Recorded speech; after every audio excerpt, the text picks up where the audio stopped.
നമസ്കാരം. അപ്പൊ ഇനി എന്താണ് ഭാവി പരിപാടി? അലിൻ ജോസിന്റെ ഇതേപോലെ റിവ്യൂവും ഇങ്ങനെയൊക്കെ കാണിച്ച് ഇങ്ങനെ നടക്കാനാണോ പരിപാടി? അത് ഇനി വേറെ എന്തെങ്കിലും പരിപാടി എന്ന് പറഞ്ഞു കഴിഞ്ഞാൽ ഇനി കുറച്ച് നടന്മാരെ വിളിച്ചിരുത്തി ഇപ്പൊ എന്നെ ആങ്കർ ക്വസ്റ്റ്യൻ ചെയ്യണ പോലെ ആങ്കർ ചെയ്യണമെന്നുണ്ട്. ഒന്ന് പേര് ഓക്കെ പറഞ്ഞിട്ടുണ്ട്. എന്തായാലും ജനുവരി മുതൽ സ്റ്റാർട്ട് ചെയ്യും. കാരണം വലിയ വലിയ നടിമാരൊക്കെ ഉണ്ട് ലിസ്റ്റില്. അത് അവരെ മോശമാക്കിയുള്ള ചോദ്യങ്ങളല്ല, നേരത്തെ പറഞ്ഞു കൊടുക്കും ചോദ്യങ്ങള്. ചോദിച്ചോട്ടെ എന്ന് വെച്ചിട്ട് ചോദിക്കുള്ളൂ. ജനുവരി 30-ക്കുള്ളിൽ ഒരു ഇന്റർവ്യൂ ഇവിടെ ആങ്കറിങ് ചെയ്ത ഫസ്റ്റ് ശങ്കറാന്ന് തോന്നുന്നു ഡേറ്റ് തന്നത്. ആക്ടർ ശങ്കർ.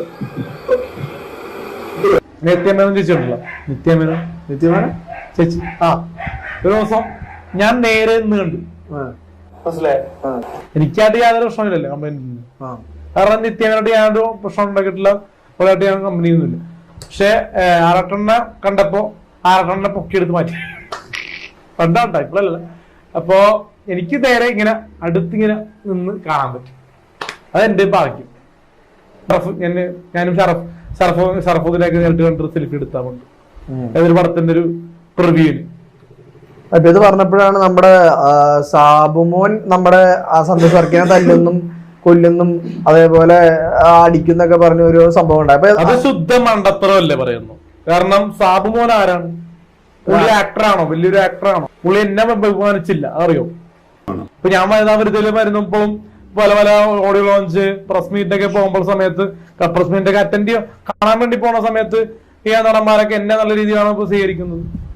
എനിക്ക് യാതൊരു മോശം അനുഭവം അതിലുണ്ടായിട്ടില്ല. പക്ഷെ സാബുമോനും ചില നിത്യമേനോന്റെ പുറകെ നടന്ന 4-5 വർഷം ബാംഗ്ലൂർ പുറകെ നടന്നാണ് നമ്മുടെ സന്തോഷ് വർക്കി പുറകെ നടന്ന ആളെന്നെ പറഞ്ഞിട്ടുണ്ട്.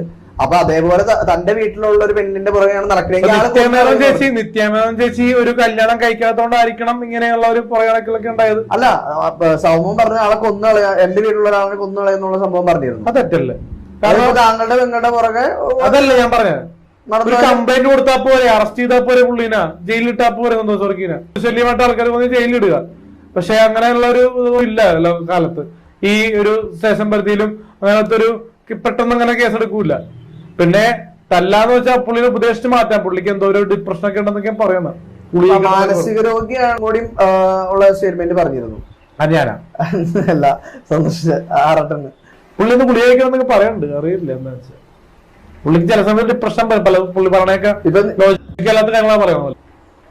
ഇപ്പൊ ഗബ്രിയൽ എന്നൊരു ഷോർട്ട് ഫിലിം നിങ്ങൾ പോലീസ് സ്റ്റേഷൻ ചെയ്യുന്നുണ്ട്. അപ്പൊ ചെയ്തില്ല, അത് റീലാണ് ഷൂട്ട് ആയിട്ടുള്ള ഒരു സംഭവമാണോ ചെയ്യാൻ ഉദ്ദേശിക്കുന്നത്? അത് ജനുവരി ഫെബ്രുവരിയിൽ അത് ചെയ്യാൻ ഉദ്ദേശിക്കുന്നുണ്ട്.